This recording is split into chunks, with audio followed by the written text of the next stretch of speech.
My name is Susan Lieu. When I was 11 years old, I lost my mother to medical negligence. At the time, my family lived in Santa Rosa, California.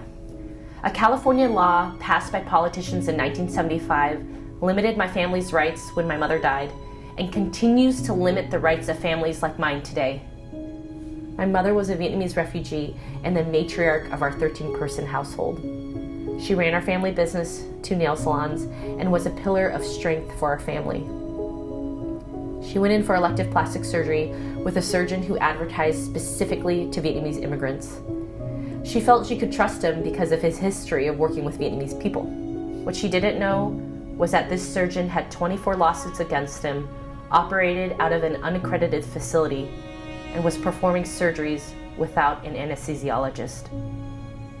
2 hours into surgery, my mom lost oxygen to her brain. The doctor attempted CPR, but it didn't work. He failed to call 911 until 14 minutes later. The hospital was just across the street from his clinic, and if he had called, she could have been saved. After my mother's death, the family business fell apart. We rarely spoke of her death, and I knew very little about it until I did my own research well into adulthood.